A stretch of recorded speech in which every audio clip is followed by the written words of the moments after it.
바벨론보다 큰 하나님이라는 이 주제를 가지고 오늘 다니엘 세 번째 시간입니다.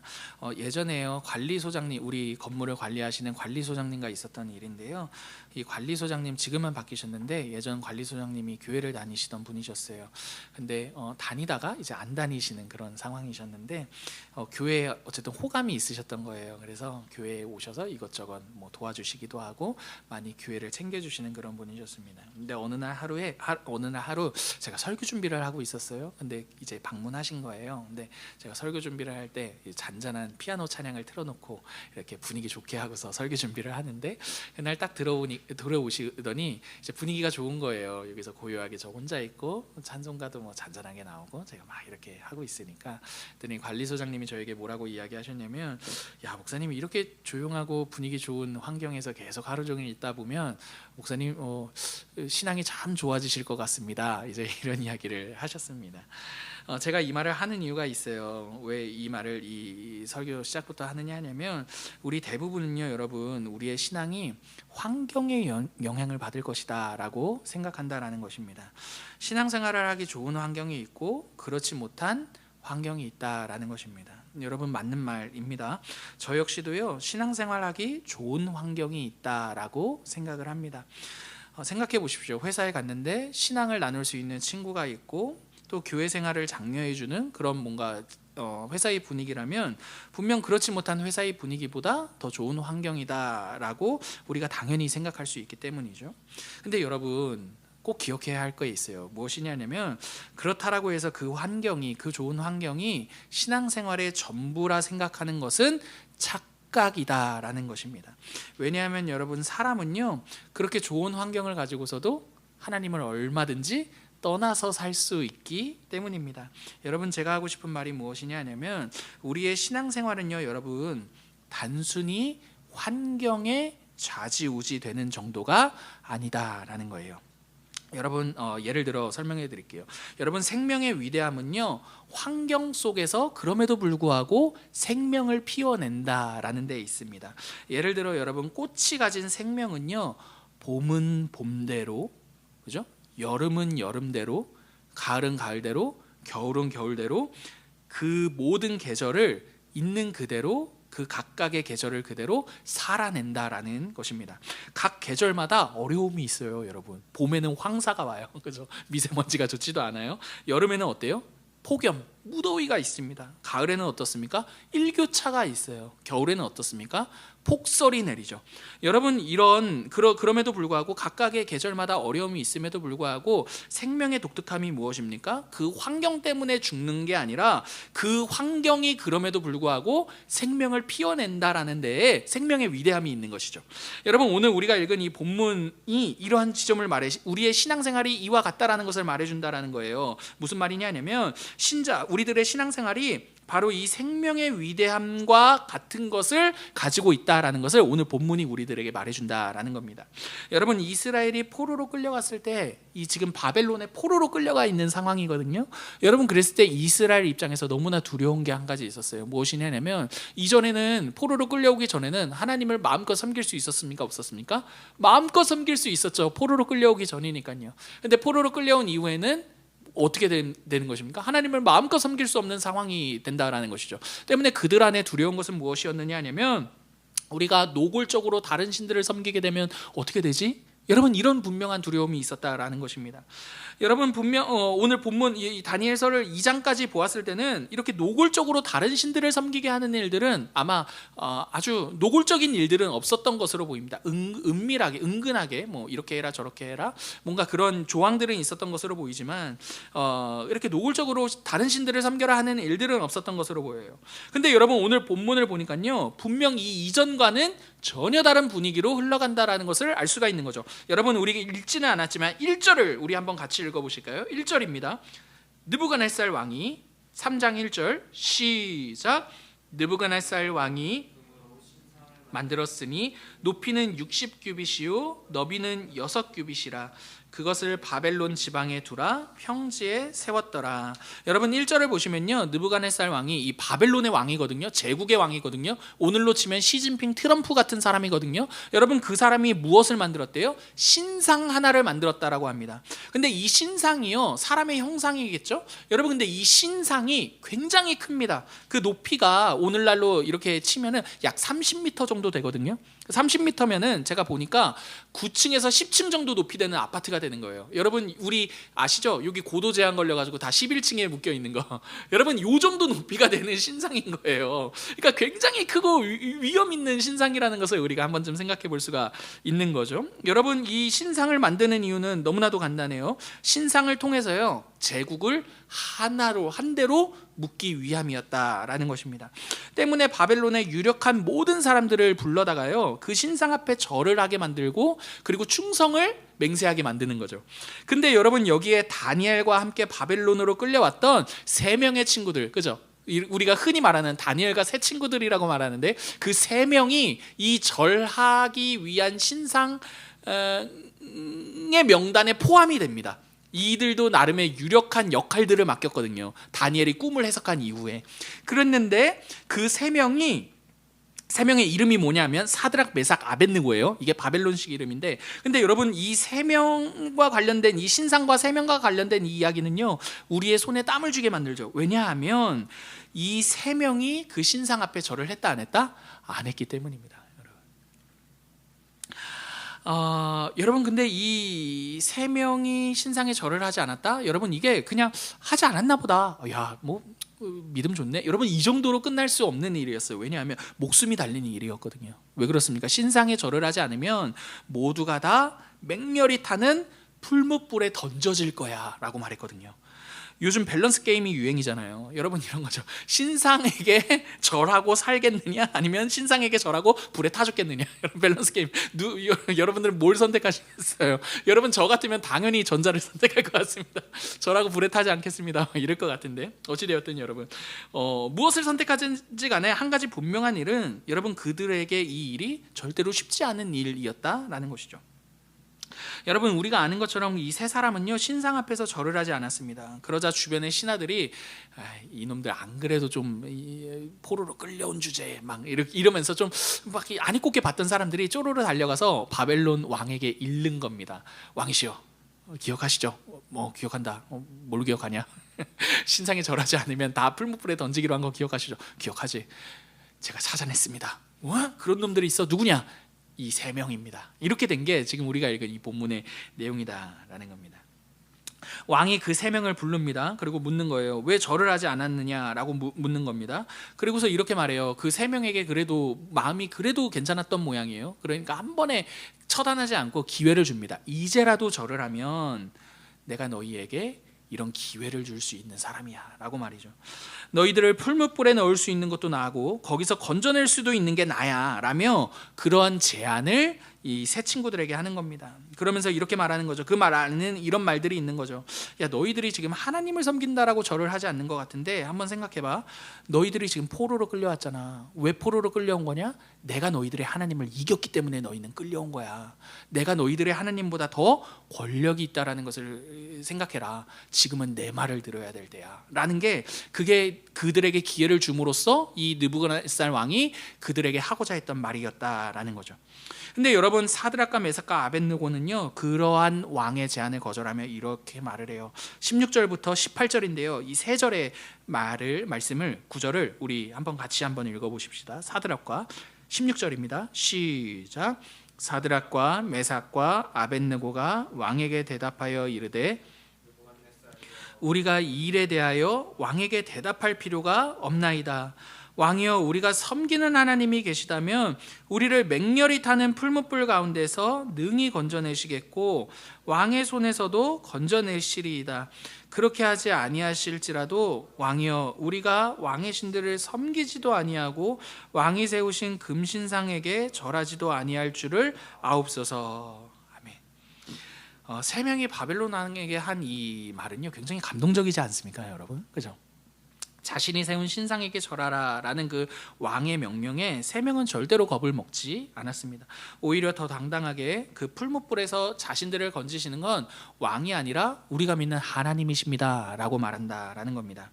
더 나아가서 여러분, 이 세 친구는 이렇게까지 말해요. 설령 하나님께서 그 풀무불 가운데 있는 우리를 건지지 않으실지라도 우리는 느부갓네살 왕이 아니라 누구를 섬기겠다? 하나님을 섬기겠습니다 라고 말한다라는 게 16절부터 18절의 내용입니다. 여러분, 이 세 친구의 이 말들을 우리가 보면요, 굉장히 감동적입니다. 우리의 마음을 뜨겁게 만든다라는 거예요. 이 말은요, 우리가 어떻게 신앙생활을 해야 될지를 다시금 곱씹으며 또 생각하게 되는 그런 말이기도 합니다. 그러나 여러분, 그렇다라고 해서 이 말이 우리 삶에 그대로 이 말들을 그대로 적용했다라가는 여러분 부작용이 있다라는 것도 우리가 좀 염두에 두어야 합니다. 왜냐하면 여러분, 이런 말을 한다라는 것 역시도 대단한 결심이고 좋은 말이기는 하지만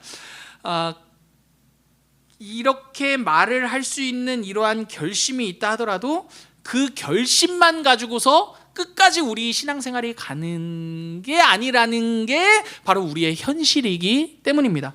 여러분, 이게 무슨 말인지 제가 우리가 한번 같이 생각해 보면 좋겠어요. 여러분, 들어보십시오. 여러분, 우리가 신앙생활을 하면서 얼마나 많은 결심을 해봤습니까? 그죠? 여러분, 그리 아니하실지라도 여러분, 이러한 이 말을 이 문자 그대로 우리가 받았다가는 이게 그냥 결심으로 끝날 수 있기 때문에 제가 이런 말을 하는 것입니다. 한번 들어보십시오. 얼마나 많은 결심을 해봤습니까? 근데 생각해 보십시오. 그 결심들 다 지금 어디 갔죠? 여러분, 새해가 되면 했던 신앙의 결심들이 있지 않습니까? 그 결심들 지금 다 어디 갔습니까? 여러분, 온데간데 없이 사라져버렸을 것입니다. 여러분, 물론 이런 결심들이 잘못되었다라고 제가 여러분들을 부끄럽게 하려고 말하는 것은 아닙니다. 저도 결심했는데 사라졌거든요. 여러분, 그럼에도 여러분, 우리가 이렇게 우리의 현실을 짚고 가는 이유는요, 우리의 삶은요, 여러분, 우리의 결심만으로는 절대로 되는 게 아니기 때문이다라는 것입니다. 그렇다면 여러분, 한번 생각해 봅시다. 그럼에도 이 세 친구의 이 고백, 이 결심은 도대체 그렇다면 무엇을 의미하는 것이냐라는 것이죠. 이 세 친구의 이러한 결심은 오늘을 사는 우리들에게 과연 어떻게 적용될 수 있느냐라는 것입니다. 여러분, 먼저 중요한 것은요, 이들이 소망하는 게 있었습니다. 이들이 소망하는 것은요, 단순히 풀무불에서 건짐을 받는 게 아니었다라는 사실입니다. 17절과 18절을 보시면요, 여러분, 그들은 이렇게 말해요. 하나님께서 우리를 건지실 것입니다 라고 말함과 동시에 18절을 보시면, 그러나 그렇게 하지 아니하실지라도 우리는 누구를 섬길 것이다? 하나님을 섬길 것입니다 라고 말하죠. 여러분, 그들의 결심은요, 단순히 내가 이렇게 결심을 하면 하나님께서 나를 풀무불에서 건져내실 것입니다가 아니었습니다. 그들의 확신은요, 일어날 상황에 대한 것이 아니라 하나님 그분 자신에게 있었다라는 것입니다. 여러분, 우리의 결심을 했을 때 의미가 있는 이유가 바로 여기에 있다라는 거예요. 여러분, 만약에 우리의 결심이 우리가 바라는 상황 가운데 있다면 우리의 결심은 언제든지 흔들리게 될 것입니다. 내가 원하는 대로 상황이 풀리면 신이 나겠죠. 내가 바라는 대로 일이 되지 않을 때는요, 실망할 것입니다. 여러분, 그렇게 잘 되면 잘 되는 대로 우리의 결심은 언제 그랬냐는 듯이 잊혀지게 될 것이고요, 안 되면 안 되는 대로 그 또한 우리의 결심은 실망으로 바뀌게 될 것입니다. 이렇게 우리의 결심이 여러분 상황에 있잖아요. 상황에 있다면 그게 잘 되든지 안 되든지 우리의 결심은요, 여러분 사라지게 되어 있습니다. 왜냐하면 상황은요, 언제든지 변하는 것이기 때문입니다. 여러분, 우리의 결심이 상황에 묶여 있을 때는 이렇게 사라지고 없어지게 될 수밖에 없다라는 거예요. 하지만 여러분, 오늘 다니엘의 이 세 친구들과 같이 그 결심이 하나님께 묶여 있을 때 이는 상황이 그렇든지 그렇지 않든지 흔들리지 않을 수 있다라는 것입니다. 왜냐하면 여러분, 그 결심의 대상이 되시는 그 하나님이 변함없이 그 자리에 우리와 함께 하시기 때문입니다. 사랑하는 성도 여러분, 저는요, 신앙생활에 결단이 필요하다라고 믿습니다. 생각해요. 그렇게 생각합니다. 저는 이 수요밤 기도 모임에 나온 여러분들의 결단을 정말 칭찬해드리고 싶어요. 그러나 여러분, 이 결심의 대상이 저는요 상황이 아니라 하나님이었으면 좋겠습니다. 여러분들의 결심의 대상이요. 단순히 내 상황의 여부를 가지고 이 자리에 나온 것이 아니라 나의 삶의 전부가 되시는 그 하나님이 너무나 좋은 거예요. 그리고 그 하나님이 나와 함께 하시기 때문에 이 기도의 자리에 내가 나오겠다라는 그러한 결심이 된다면 그것만큼 우리의 신앙생활 가운데 좋은 결심은 없을 것이라는 생각을 합니다. 여러분 이렇게 하나님이 우리 결심의 대상이 될 때 우리는 이 기도 모임에 나와도 감사한 일이고 나오지 못해도 감사한 일을 살 수 있게 될 것이다 라는 거예요. 수요 기도 모임에 나와야지만 한다라는 그런 의무감에 눌리는 게 아니라 나오든지 나오지 않든지 나와 함께 하시는 그 하나님으로 인한 자유가 우리 신앙생활을 결단하게 하는 동력이 되기 때문입니다. 여러분 이렇게 왕의 명령을 거절한 3명의 친구들은요 풀무불에 던져지게 되죠. 그 불은요 평소보다 7배나 뜨거운 불이었어요. 뜨겁게 만들라라고 했죠 왕이. 그 정도가 얼마나 심했던지 22절에 보니까요 풀무불이 심히 뜨거움으로 불꽃이 사드락과 메삭과 아벳노고를 붙든 사람을 어떻게 만들었다? 태워 죽였다라고 말합니다. 여러분 이렇게 신앙생활 중에 우리는 하나님을 잘 믿어도요 여러분 고난 받습니다. 여러분 정말 우리가 신앙생활하면서 풀리지 않은 의문 중에 하나죠. 왜 나는 하나님께 내가 뭘 잘못하지도 않았는데 왜 나는 고난받는가, 이런 의문 말입니다.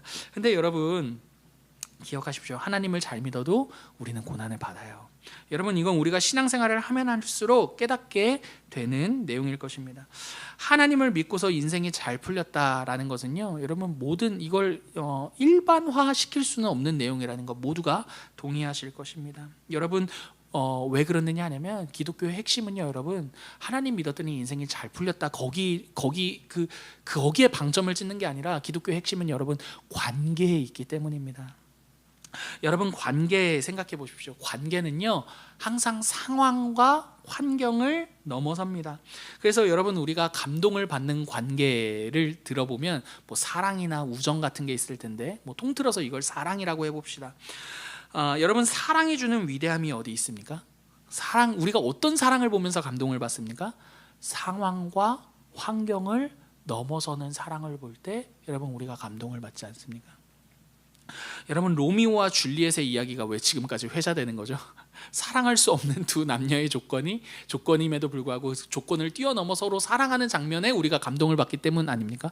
여러분 춘향전이 왜 지금도 회자되죠? 여러분 춘향이가 그 변치 않는 이 이몽룡을 향한 그 절개를 지켜냄으로써 우리가 그것들을 보면서 감동을 받고 그 신실함을 보며 우리 마음에 깨달아지는 내용이 있기 때문 아니냐라는 것이죠.